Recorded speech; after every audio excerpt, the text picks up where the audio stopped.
Morning, everybody.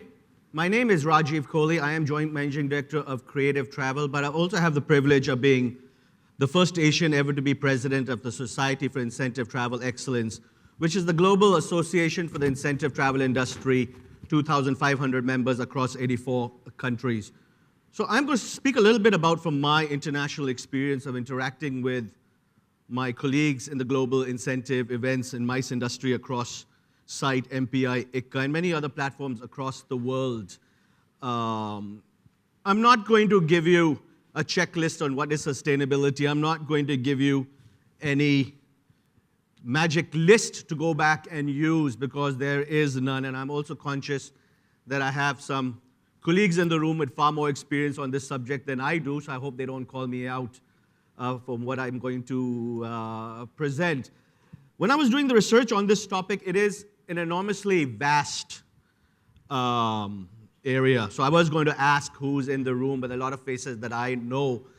But the MICE industry in general is made up of many different segments. We have event planners, wedding planners, which is a huge, huge business in this country. And I would put them in the MICE area, even though they're not corporate. They are hardcore events.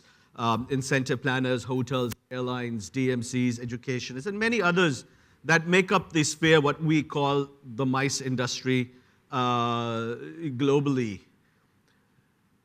These 2 days are about sustainability, and it's quite refreshing because that's not something we hear very often in India. Globally, it's trending very, very strongly. My successor in SITE, Anna Maria Ruffini from Italy, made her year in 2018, about sustainability, and that's when SITE took a very global look with a lot of the other industry associations, including the Events Industry Council, which is the global mothership of all the MICE associations across the world. And then she took a very hard look at sustainability, and that's when SITE and the other bodies did some work on this. But when you look at a very academic definition of sustainability, it is the process of maintaining change in a balanced environment in which the exploitation of resources, the direction of investments, and the orientation of technological development and institutional change are all in harmony, enhance both current and future potential to meet human needs and aspirations. It's a mouthful, it's a lot. It is definitely not the only definition which exists out there, but it is a definition that does encompass many of the aspects of what it is. In 2016, the United Nations launched the Sustainability Development Goals, which are to be fulfilled by 2030 across the world. There are 17 goals. Now, these may not directly relate to tourism, travel itself. No poverty, zero hunger, good health and relations, reduce inequalities, and a lot of others which are broad-based across the sphere of human existence.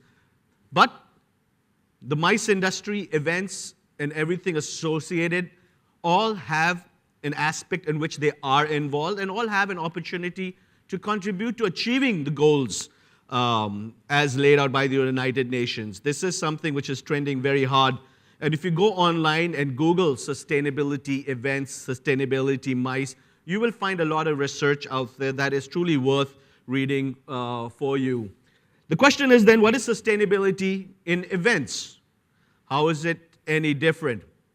A definition I found was, sustainability for events means taking actions to preserving a natural environment, promoting healthy, inclusive society, and supporting a thriving economy.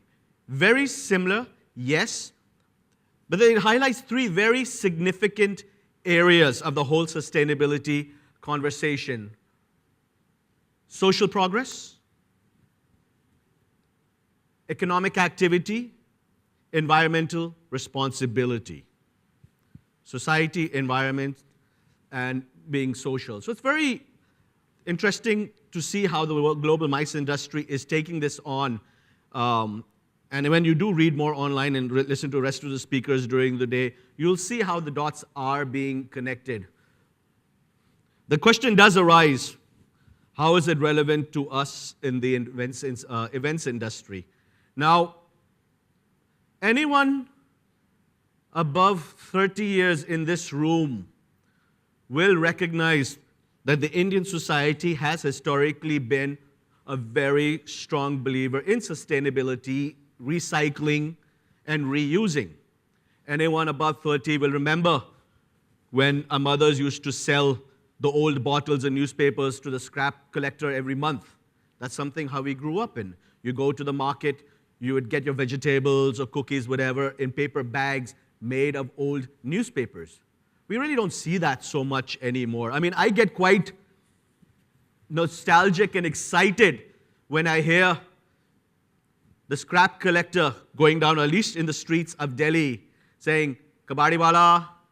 You don't hear that anymore. And for our international guests, it's something you would hear on the weekends. This man on a bicycle with burlap sacks going around looking for people wanting to sell what they did. And it was a great activity to see the negotiation happening and your mother haggling. We don't have that anymore. I think the last 15, 18 years have seen India develop a lot of the Western practices where the West has all of a sudden turned to go back to where they came from. I mean, I love this whole conversation on banning plastic straws, and I think India has really picked up on that. We are way ahead of a lot of other countries in the West in banning plastic bags. In Delhi, they did it 2-3 years ago, which is a great move. And, you know, one of the poems we all learned in India in our school was little drops of water, little grains of sand, make the mighty ocean and the mighty land. And I think that's a great step we are. But we as the Indian events industry, no matter what segment you work in, are completely horrible in being green, in being eco, and being anything that is sustainable by any front. And sometimes it breaks my heart to see how we do things. I mean, fine, one of the best inventions we had for our events industry were these LED screens. So we're no longer printing miles and miles of backdrop and then just throwing them away. But it's very basic. If the events industry does not adopt a sustainable goal and approach, you will see your business decline. This is not me talking. This is the market research talking. This is industry associations talking, because the threat is very, very real. In the Intergovernment Global Climate Change Report of 2018, which is the global report, they have already said we should be looking more at virtual meetings, virtual reality as a tool for meetings. And if that trend progresses, you will see more and more governments and more companies cutting down on face-to-face meetings. It's not going to be dramatic that it's going to go all away, but the demand for sustainability, for reducing the carbon footprint, for being different is very, very real. And this is what different associations and different experts across the world are reporting. Governments are putting more and more regulations on this. If you Google and if you see what a lot of Indian states and city governments have done on weddings, there's a bill in the Parliament of India that was introduced in 2017 to put a cap on expenditures in Indian weddings, or to require a forced CSR component on wedding expenses. That's a very big threat to how our industry will progress, given that the wedding segment of the the Indian events industry far outstrips any other part. I mean, I tell my international DMC friends, you will never get a corporate client who comes to even close to matching the expense of a real high-end Indian wedding. I mean, that's something we're very unique in. But from a very brass tacks business point of view, how does it make a difference to you as a business owner, as a business operator? It will save you money. Sustainability does not have to be expensive, but it is something that can end up saving you money in the short term and long term. It is something that will attract business, because the new generation does have a very strong interest on sustainability. And I think companies that take a green approach and a forward-looking approach are companies that are more interesting for the new generation to join. At the end of the day, we do have limited environmental resources, so it actually makes sense for any organization to be green. And your customers do care about making a difference. I tell my international friends, the Indian hotel industry, for example, doesn't show any resistance to health and safety, to being green, to being different. Sometimes it's simply a matter of coming and telling them what you want and asking them to make a change, because we are a culture that's very accommodating to the customer's needs. As Upul said, We like to be different, and we like to show that we do care. At the end of the day, if you're not going to be there as a sustainable and a green company, you're not going to be protecting your brand. This is the trend. You have to stay ahead of it because it's happening right now, whether it's hit the Indian shores or not. It's very, very strong in the West and the global markets. Now, the principles of event sustainability are not very complicated. There are 4 broad sustainabilities that you can find online. One is, as I said, the basic environmental practices, which conservation of resources, waste management, carbon emissions, supply chain management, biodiversity. Again, I'm not giving you a list. A lot of this is online. I'm just trying to start the conversation that you're going to have for the next 2 days. And there's 6 of the United Nations principles that get covered by that aspect of the conversation. The second would be basic social considerations, human rights, community impact, labor practices, request for culture, safety, security, health, and well-being, which cover 7 of the principles. Now, when I started my journey in SITE, I was introduced to an organization called ECPAT, which is a global organization against the human trafficking of children. Now, I, being an Indian, thought human trafficking, of course, Nepal, Bangladesh, we see a lot of that in this part of the world. I never realized how bad the situation is in the West, especially in a place like the United States. The city with the most human trafficking recorded in the United States is St. Louis. This is an organization which is global. It is something that I have become very interested in because events are a big, big area where human trafficking is seen. The Super Bowl was in the United States last weekend, I think, and that showed an immediate spike in trafficking of children in Atlanta where it happened. So this is something that the events industry has a very powerful role in. Airlines, hotels across the world are training their staff. You go to any Radisson hotel in the world today, on the reception, you will see a little plaque which shows their signatory to the ECPAT agreement. Because how to pay attention to a situation in which someone may be a risk is something that does require training. And I think Indian hotels need to get involved in that. The third principle would be sustainable events and the economics of it. Collaborations, partnerships, transparencies, responsible governments. And the remaining 4 United Nations goals come under that. So events does cover all the 17 goals. We do have a footprint and we do have an ability to do something in all of them. And if the events industry lobbies collectively, which it is doing, with the governments and the United Nations, we will be protecting our base. And this is already a conversation in the biggest of the international associations on this issue. And lastly, event organizers and suppliers share responsibility for implementing and communicating sustainable practices to their stakeholders. It's not enough to come into a room and just talk about it. We need to go out and talk about it to our customers, to our partners, and to our suppliers across the system. How can you, as practitioners in the industry, help? Again, not a checklist, but little basic things. Do you use locally sourced foods? Why do we have to serve avian water sitting in India? Why do you have to serve jams that come up from different parts of Europe? We're a great country for producing a lot of this stuff. I do admire some hotels in this country that have made it a mission to use locally produced soaps and shampoos in their hotels. This hotel is one of them. They use Forest Essentials, which is a locally produced luxury Ayurveda brand, which I quite enjoy using it, so I will be stealing my soap on the way home. How do your suppliers implement sustainable practices? Are you demanding that? Anyone who's buying services from anyone does have that ability to demand that I want to make sure that whatever you're using is green, is sustainable, or is whatever way that you're discarding it makes sense as well. Food wastage, which I think in our culture, we are by far the worst of any country on the planet. The amount of food. When we go in the West, I mean, I've traveled with my buddy Amresh many times, we complain not enough food for us. When we come here, we go completely in the opposite direction. There is so much food wastage, and I don't see much of a recycling going on, or at least not that we're told about. Are you tracking food consumptions?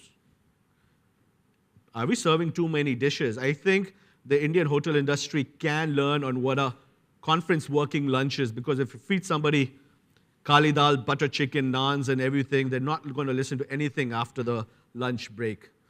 Eco-friendly facilities that use renewable energy-powered infrastructure.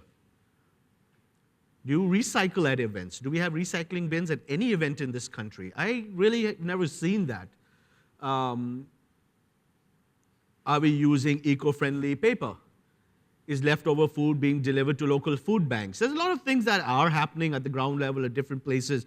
But I think in a systematic way across the nation, across this industry, we have a lot of ways to go, and I think there's a lot of opportunity for the industry to collaborate. It's very easy to get started, though. You need to break it up into small things. And the last thing that I will say is ease into it. Don't feel overwhelmed that there's so much need to do. How will I do it? Because when you do that, you'll never get started. Start with a very basic plan. What is it you want to do? Number 2 is go paperless. All the major MICE industry events across the world no longer issue you badges, no longer will send you agendas. Everything is on an app. It's a little frustrating, gets a little getting used to, but it's working. AIBTM and IMX, the 2 companies that run the 3 largest MICE shows in the world, no badges anymore, no printouts, no nothing. Everything's on an app. Please log in and do it. And I think we're all sort of used to that right now. Where do you do your event? How do you get your delegates over there? Can you do everything in one building to cut down on the transportation? Not only do you make it more economical, but you make it more green.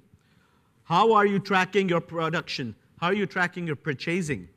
Are you trying to fly in things for miles and miles and thousands of miles away for an event? Are you able to get things locally? Are you able to get things reusable? Food and drinks, I sort of mentioned that before, but something where the event industry does go very overboard because we want to impress the client. We want to do something different. I mean, Uppal made a good point on how a client was actually unhappy, but that's where you set the client's expectations and tell them what makes sense from a sustainability point of view and what makes sense from an economic point of view. Showing off is not the only criteria we need to do. Event production, using more efficient equipment, energy efficient lighting, LED lightings. There's a lot of options we have today which we didn't have 5 or 10 years ago. It is a digital world out there. Putting everything you have online, the maps, updates, using social media as a tool for delegates to interact, that cuts down on a lot of wastage of paper, printing, especially time, and a lot of events across the world have just gone completely that way. Event waste. I really don't see any focus on this in India right now. I've seen stages get torn down. I've seen backdrops being dismantled. I've seen weddings being demolished. And we see it all going to the trash can. How are we managing that waste? I've seen an organization that takes the old backdrops and makes bags out of it. Okay? There are a lot of avenues out there that we as practitioners of the MICE industry need to start looking at it. And as I said, ease into it. It is a long journey. It's not something you can do overnight. And it's a complicated journey. And it's a very culturally oriented journey. Not every country does this differently. There are 5 little steps. And again, as I said, when you go online and Google this, you'll find it a lot of information out there. And I do encourage, especially the younger audience out here, as you enter this industry, do make it a point to go and research this because this is your future. This is the conversation you'll be having. And if you make it an effort to learn a little bit about sustainability, you will find yourselves in a much better position of going out into the job market because when you are being interviewed and you're being asked what's different or what's your passion, that's a one word that can make the difference for you. You need to work out your impact. What is your event? How impactful is it on the environment? How impactful is it on being green, on energy, on any aspect? Sit down and work this out. Make a plan. What are you going to do with your waste? What are you going to do with your production? What are you going to do with your purchasing? Even if you make baby steps, it's still a step ahead. And as I said, it does take some time to do. You need to involve your suppliers. You need to demand things for them. You need to ask them maybe use more eco-friendly material, maybe stop using flex. There's an event that was done recently for the government in Delhi by, ironically, an ad agency who produced everything for the event, the backdrops, everything out of recycled and recyclable material. It was a complete eco-friendly event. I happened to see this online. It was a design firm that did this, and I don't know how they got into that space. But it was an amazing little piece to read on Facebook about how they made a difference. And I shared it with my entire events team. But I said, look, this is inspirational. Even I'm challenged in my company on trying to convert mines. You need to organize waste management. And I think going back to those who are above 30 years old, we remember how it used to be done. We need to bring those cultural roots back to the way we manage our businesses and be more friendly in what we're leaving behind to our children. And as I said, start simple. Don't overcomplicate it. Don't wear yourself out. Now, I recently became an ambassador for an organization called Positive Impact. Belongs to a friend of mine, Fiona Pellman, who was when I was site president in my first, in 2016, she was the MPI Global President. PositiveImpactEvents.com. It gives you an opportunity to get a lot of information, and there are a lot of organizations like this out there. So this is not the only one. This is the one that I know, and I'm one of the 300 ambassadors across the world. They do have something interesting called the CSR Share Day, which is on the 23rd of April. You can go to the website and see a little bit about that. How to share your pictures, your success in this, and how to be different. This is a conversation which is trending very strongly. The reason I decided to come to this event because I was really attracted by the different approach that they took. There are many MICE events out there, and this is perhaps the only one that has taken a sustainability angle. So what I'm going to say is let's start working together to make a difference. It is our future. I'm glad the conversation has started over here, and let's continue the conversation out in the rest of the Indian industry and, of course, the global industry. Thank you very much for having me.